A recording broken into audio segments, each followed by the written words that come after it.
Graças e paz, meus irmãos da PIB, aqui em Novo Repartimento, e você, amigo que nos acompanha no Facebook e também no YouTube. Hoje é quarta-feira e nós vamos meditar na palavra do Senhor. Então eu convido você para abrir a sua Bíblia em Josué capítulo 8, do verso 30 ao verso 35. Você pode pegar a sua Bíblia e nos acompanhar nesta leitura e nesta meditação também. Então, se você está com a sua Bíblia, abra ela juntamente comigo em Josué, capítulo 8, do verso 30 ao verso 35. E nós vamos fazer essa leitura da palavra do Senhor. Josué, capítulo 8, do verso 30 ao verso 35. Finalzinho, último parágrafo do capítulo 8. Diz assim a palavra do nosso Deus.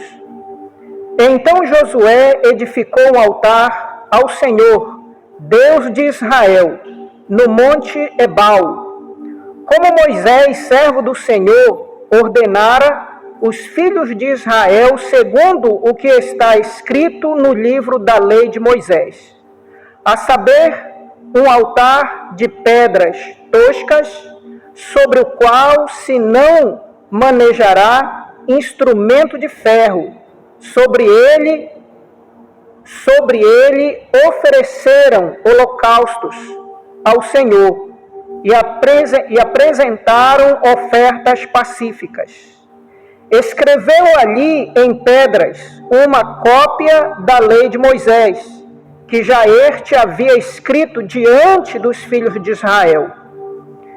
Todo Israel, com os seus anciãos, os seus príncipes e os seus juízes, estavam de um e de outro lado da arca perante os levitas, sacerdotes, que levavam a arca da aliança do Senhor, tanto estrangeiros como naturais, metade deles em frente do monte Gerizim e a outra metade em frente do monte Ebal.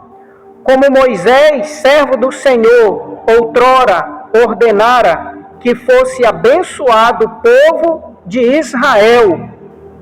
Depois leu todas as palavras da lei, a bênção e a maldição, segundo tudo o que está escrito no livro da lei. Verso 35. Palavra nenhuma houve de tudo o que Moisés ordenara, que Josué não lesse para toda a congregação de Israel, e para as mulheres, e os meninos, e os estrangeiros que andavam no meio deles. Quero orar com você nesta hora. Pai, nós te agradecemos em nome de Jesus por esse momento em que a tua palavra foi lida. No nome de Jesus Cristo, Pai amado, entendemos e cremos que a tua palavra é boa, agradável e perfeita. Ela é proveitosa para corrigir e redarguir o homem no seu caminho. E eu te peço a tua misericórdia sobre a minha vida e também sobre aqueles que nos ouvem através desse meio de comunicação. Assim também que o Espírito Santo ilumine a nossa mente para compreendermos a tua palavra. É no nome de Jesus Cristo que nós oramos e te agradecemos. Amém e amém. Hoje nós vamos meditar no último parágrafo do capítulo 8 do livro de Josué. Mas antes de nós estudarmos esses versículos, esse último parágrafo, eu quero recapitular com você aquilo que nós vimos do capítulo 7, capítulo anterior, para a gente poder compreender de uma forma clara o que está acontecendo neste último parágrafo do capítulo 8. Nós estudamos no capítulo 7, do verso 1 ao verso 26, a derrota de Israel para Ai, aquela cidade bem pequena. E nós vimos nesse capítulo 7 o seguinte: no versículo 1, nós vimos o pecado de Acã. Quem não lembra do pecado de Acã? E o pecado de Acã trouxe derrota para Israel. O nome de Acã significa perturbador. Guarde esse significado. Acã significa perturbador. E você vai entender mais tarde o porquê. Do verso 2 ao verso 5, nós vimos a derrota de Israel por Ai. E naquela derrota morreram 36 homens naquela batalha. Então, 36 homens foram feridos, pai de famílias, ali naquele combate. Do verso 6 ao verso 9, nós vimos a oração de Josué, os anciãos de Israel, até a tarde. Passaram o dia orando e clamando ao Senhor. Foi uma oração desesperadora do líder Josué. No verso 10 ao verso 12, nós vimos a causa da derrota. Foi a quebra da aliança. Ali no verso 11. O pecado de Acã, nesse contexto, foi ele ter furtado, ele ter roubado. E nós vamos ver esse pecado aí em Êxodo capítulo 20, nos 10 mandamentos, no verso 15. Não furtarás. E ele cometeu esse pecado. E era um pecado que estava oculto diante do povo de Israel, mas não diante de Deus, que conhece todas as coisas. No verso 13 ao verso 15, nós vimos a solução e a santificação do povo. Nós vimos que o povo precisava se consagrar, se santificar diante do Senhor. Por quê? Porque haviam coisas condenadas no meio de Israel. Você vai ver isso no verso 13. Do verso 16 ao verso 21, nós vamos ver a confissão de Acã. E Acã confessa ali o seu pecado no verso 20. E finalizando o capítulo 7, nós vamos ver do verso 22 ao verso 26 a punição de Acã no verso 25. E aí você vai entender que nesse verso 25 veio uma turbulência sobre Acã. E lembrando que ele é o perturbador e foi perturbado e veio sobre ele uma grande turbulência. Então, esse é o contexto do capítulo 7. No capítulo 8, nós estudamos a tomada de Ai, a vitória sobre Ai. E o capítulo 8 ele está dividido da seguinte maneira. Do verso 1 ao verso 2, nós vamos ver a ordem dada a Josué por Deus. Deus orienta Josué. Do verso 3 ao verso 13, nós vamos ver a manobra de guerra de Josué orientada por Deus. Deus orientou Josué como ele deveria proceder. Do verso 14 ao verso 25, nós vamos ver a tomada de Ai e a vitória de Israel. E no verso 26 a 29, nós vamos ver o anátema e a ruína daquele povo. E o verso 30 e 31, que nós vamos meditar hoje, nós vamos ver o altar de pedras brutas. E do verso 33 a 35, nós vamos ver a leitura da lei. Então, vamos agora, nesse momento, entrar no parágrafo que nós vamos estudar nesta noite. E eu quero que você olhe para a sua Bíblia, aí no verso 30. Vamos ver o que está dizendo no verso 30. Diz assim: Josué edificou um altar ao Senhor, Deus de Israel, no monte Ebal. E aqui nós precisamos destacar duas coisas. Primeiro, o altar de pedras brutas que Josué fez diante do Senhor. E por que Josué edificou um altar a Deus? Essa é a nossa pergunta de hoje. Por que Josué edificou um altar a Deus? Porque foi uma ordem de Moisés e os anciãos de Israel. Para você entender melhor o final do capítulo 8, do verso 30 e 35, você pode ler o Deuteronômio, capítulo 27. Porque no capítulo 27, logo no final do 5º livro de Moisés, ele fez exatamente esse ritual, esse culto a Deus, e ele recomenda que quando Israel entrar na terra prometida, na terra de Canaã, eles fizessem e repetissem o mesmo processo. Então, eles fizeram porque Moisés ordenou que eles fizessem este culto. Veja que o povo de Israel atravessou o Jordão, conquistou Jericó, perdeu para Ai, depois conquistou Ai, e agora eles vão repetir o culto que Moisés fez a Deus, e eles vão repetir aqui neste momento. Então essa é a razão. Agora foi cumprida em Josué 8, 30 a 35, esse fato que aconteceu em Deuteronômio 27. Eles saíram de Gilgal até o Monte Ebal, foi uma caminhada de 48 quilômetros. Pela ótica militar, seria desnecessário, mas fundamental para a vida espiritual do povo. Então, eles estavam na cidade de Gilgal, e Josué disse: agora nós vamos até Ebal, o Monte Ebal, para repetirmos aquilo que Moisés nos orientou. E eles precisaram andar 48 quilômetros para cultuar a Deus. Claro que na ótica militar, depois de ter ganho uma guerra, seria impossível fazer essa caminhada, ou era desnecessária, porque a gente não fica em Gilgal e faz o culto. Mas a orientação para Josué era fazer em Ebal, e nós vamos entender por que de fazer este culto no Monte Ebal. Então, para você entender melhor a repetição novamente deste ato aqui, você lê também Josué capítulo 24, de 1 a 28.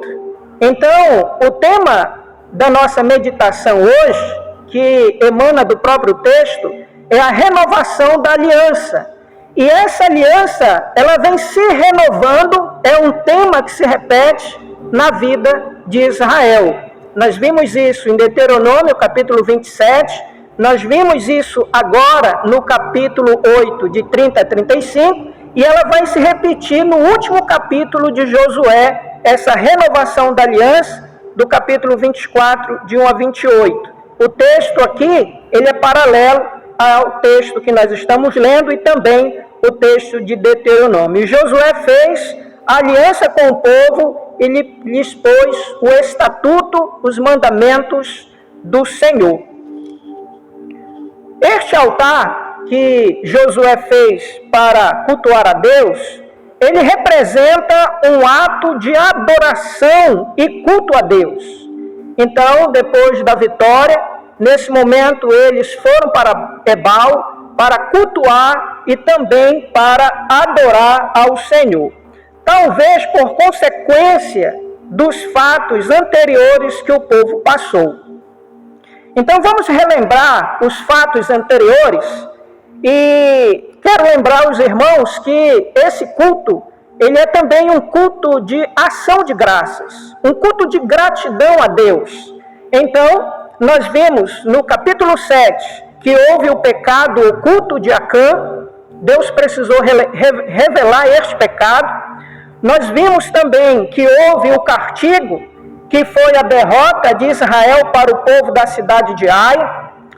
A nação foi punida pelo pecado de um homem. Em terceiro lugar, por obediência a Deus, a santificação de todo o povo. Então, a razão também de fazer este culto, de fazer esse altar, foi pela obediência a Deus e também a santificação do povo. Também, em quarto lugar, fizeram este altar e este culto por gratidão pela vitória sobre Ai com a promessa de Deus. Então, Deus prometeu O livro de Josué é o cumprimento das promessas feitas nos 5 livros de Moisés. E, em quinto lugar, e finalmente, o altar de pedra brutas, porque o Senhor renova no meio de Israel a sua aliança. Então, essa também é uma razão de Josué ter edificado um altar para o Senhor, pela renovação da aliança no meio de Israel. Por muito tempo, esse altar de pedras foi usado para a realização de cultos em ação de graças a Deus, em adoração a Deus. Então, depois desse episódio, esse altar ele foi usado por várias vezes para fazerem culto em ação de graças. No versículo 32, escreveu ali uma cópia da lei. Veja aí no versículo 32. Escreveu ali em pedras uma cópia da lei de Moisés, que já este havia escrito diante dos filhos de Israel. E por que foi escrito novamente uma cópia? Josué inscreveu a lei mosaica, provavelmente os 10 mandamentos. Se você ler o capítulo 27 e 28, você vai ver que as diretrizes que tem ali, elas são muito idênticas aos 10 mandamentos em Êxodo capítulo 20. Então, era a lei que fazia o povo de Israel ser uma nação distinta dos outros povos. Então, era a obediência de Israel a Deus, fazia eles diferentes daquele povo. Até hoje, nós vamos ver os arqueólogos, ou seja, a ciência ajudando a teologia, ajudando nós a entendermos a palavra de Deus. Nós vamos ver que arqueólogos encontraram nessa região um altar feito de pedras muito grandes. Então, esse é um registro desse acontecimento no nosso tempo. Em terceiro lugar, nós vamos ver aí 2 montes muito interessantes. Monte Gerizim e o Monte Ebal. Veja aí na sua Bíblia o verso 33. Para nós entendermos esse texto, nós precisamos entender o que Israel fez nesses montes, o culto, a adoração a Deus. O verso 33 diz que todo Israel, com os seus anciões e os seus príncipes e os seus juízes, estavam de um outro lado da arca, perante os levitas, sacerdotes, que levavam a arca da aliança do Senhor. Tanto estrangeiros como naturais, metade deles em frente do Monte Gerizim, e a outra metade em frente do Monte Ebal. Como Moisés, servo do Senhor, outrora ordenara que fosse abençoado o povo de Israel. Esses 2 montes aqui, irmãos, eles são muito interessantes e eu quero analisar cada um deles com você. Veja aí, primeiramente o Monte Ebal. Vamos ver o Monte Ebal. O Monte Ebal, ele significa o seguinte: descoberto, deserto. Esse é o significado do Monte Ebal. Ele também está recomendado por Moisés em Deuteronômio 27, verso 4. Monte situado em Samaria, em frente ao Monte Gerizim.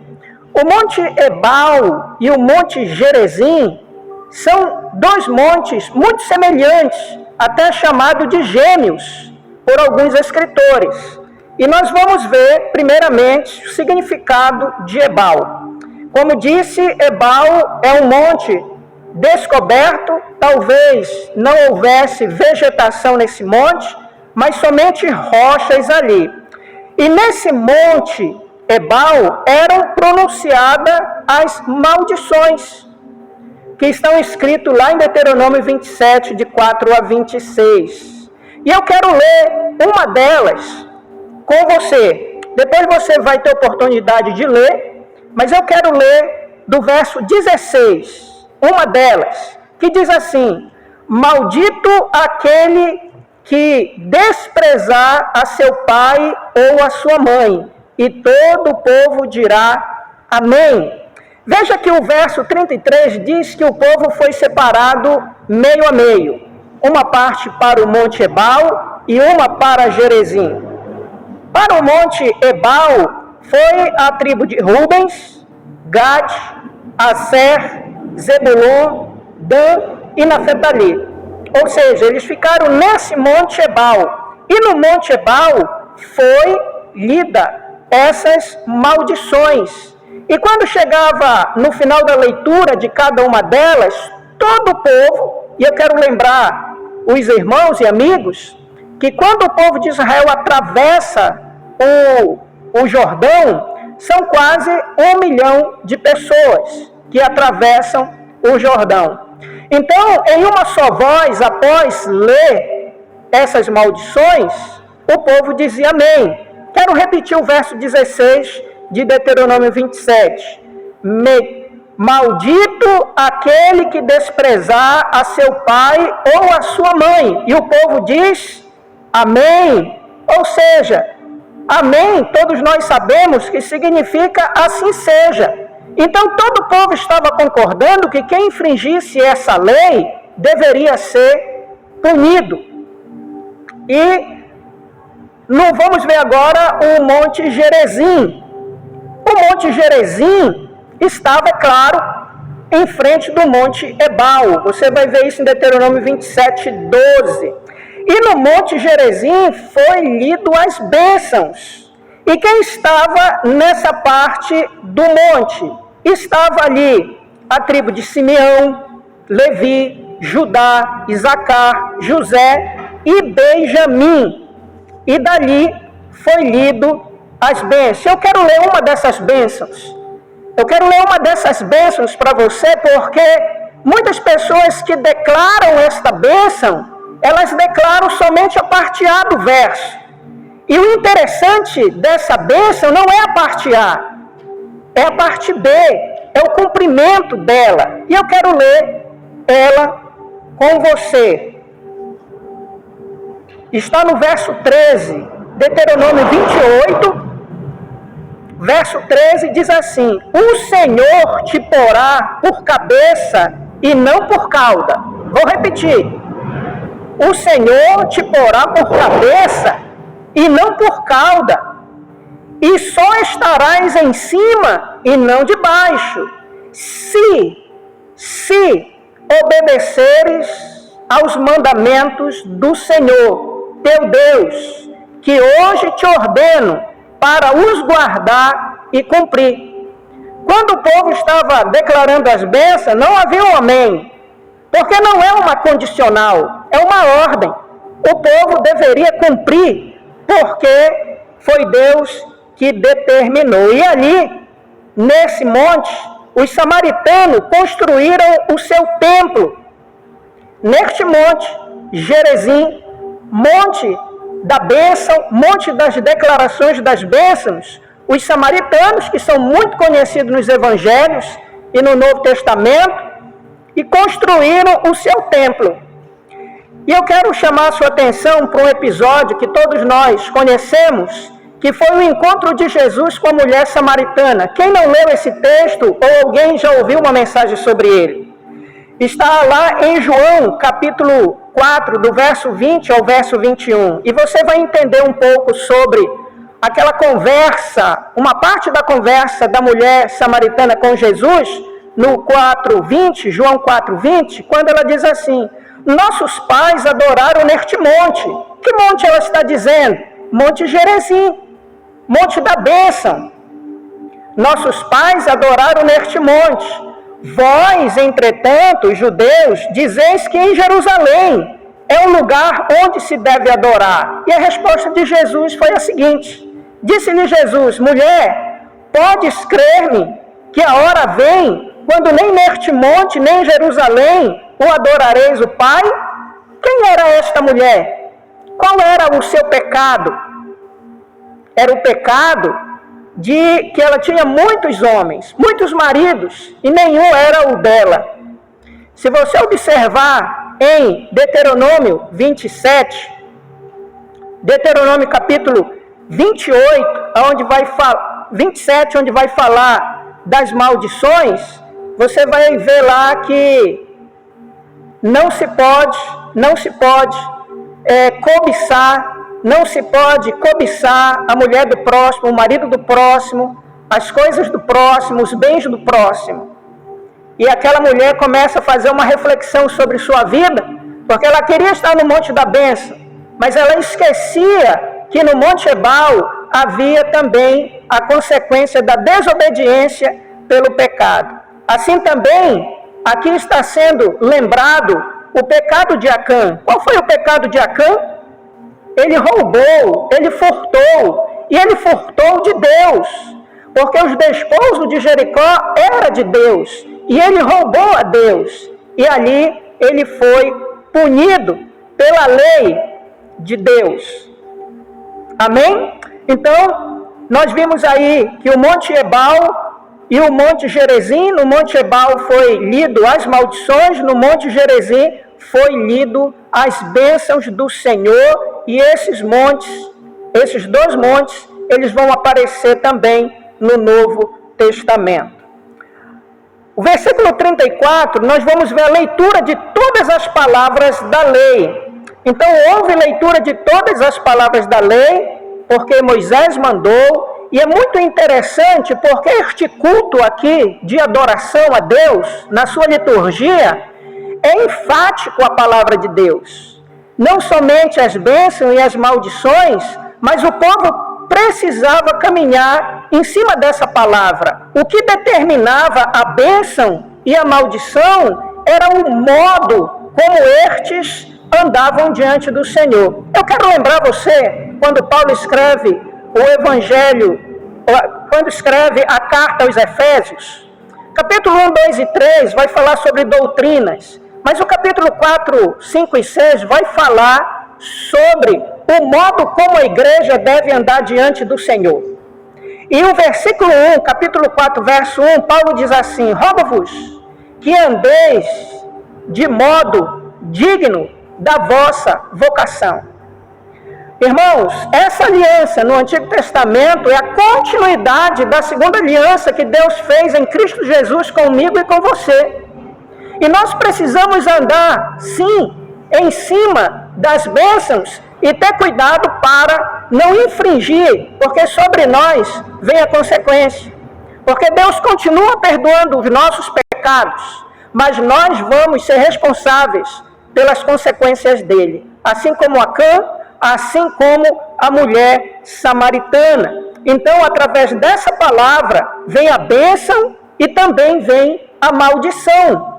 E eu quero lembrar também você, o livro de Tiago, capítulo 3, onde vai dizer que da boca pode sair bênção e também maldição.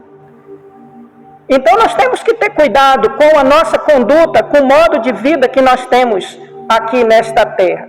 Mas também eu quero concluir esse verso 34, que diz: segundo todo o que está escrito no livro da lei. No livro da lei. Medita nesta palavra dia e noite. Você lembra do capítulo 1 de Josué? Qual era o sucesso de Josué? Deus disse: medita nesta palavra dia e noite e não te afasta dela. Essa também é a razão pela qual Josué está trazendo à memória do povo os estatutos, a lei do Senhor. E tem um capítulo, irmãos, que eu convido você também para fazer essa leitura, que é Neemias, capítulo 8 e capítulo 9. Quando Neemias, que é o último livro do Antigo Testamento escrito, aonde Neemias passou 52 dias construindo os muros, mas passou 12 anos pregando a palavra de Deus no coração desse povo. E no capítulo 8 e 9 de Neemias, diz a palavra de Deus que os anciões, os líderes espirituais ali, passavam o dia inteiro lendo a palavra de Deus para o povo de Israel, que era o povo que tinha vindo da Babilônia e não conhecia a palavra de Deus. E eles ficavam maravilhados com a leitura feita por Esdra, pelo sacerdote Esdra e Neemias, e eles passavam o dia todo lendo. E você vai ver que aquele povo foi tremendamente quebrantado por Deus naquela ocasião. Então a palavra de Deus, ela é fundamental para nós adquirirmos de Deus as bênçãos, mas termos cuidado e pela consequência das maldições também. Eu quero concluir esse texto com você lendo o último versículo, que é o 35. Para toda a congregação de Israel, palavra nenhuma houve de tudo o que Moisés ordenara, que Josué não lesse para toda a congregação de Israel, e para as mulheres e os meninos e os estrangeiros que andavam no meio de Israel. Você lembra de Raabe, a prostituta de Jericó, que ouviu a palavra e creu nela e foi salva? Esse é o primeiro culto de Raabe. É o primeiro momento que Raabe está adorando ao Senhor no meio do povo de Israel. E nesse momento aqui, meus irmãos, neste verso, toda a congregação estava quieta para ouvir a palavra de Deus. Talvez hoje, talvez não, eu tenho convicção disso, que nós precisamos nos debruçarmos na palavra de Deus e nela meditarmos, porque é nela que está as bênçãos. É nela que a igreja vai proclamar o evangelho para que pessoas sejam salvas, para que pessoas sejam restauradas, famílias sejam libertas. E nós, como igreja do Senhor, temos o ministério da reconciliação. E cabe a nós, não só os pastores, mas todos nós, a pregarmos o evangelho para toda criatura, começando do nosso lar, nossos vizinhos e os nossos parentes. E eu quero concluir com uma lição. Uma lição que eu tiro desse texto para nós é que a palavra de Deus, ela precisa ser o centro da nossa vida. Todos os dias nós precisamos meditar para que nós possamos glorificar e exaltar o nome do Senhor.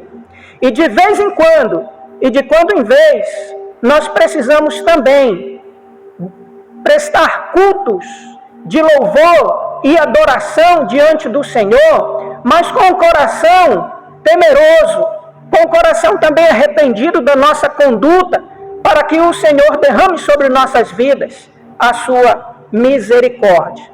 Na aliança que Deus fez comigo e com você, estão todas essas promessas, mas também estão as recomendações para que nós não venhamos nos afastar dele. Assim como o povo de Israel, nós hoje precisamos tirar aquilo que não agrada a Deus da nossa mochila, da nossa mala, porque se nós não fizermos isso, a caminhada vai ficar penosa. Deus derramará sua misericórdia, nos perdoará os pecados, mas a consequência nós vamos assumir.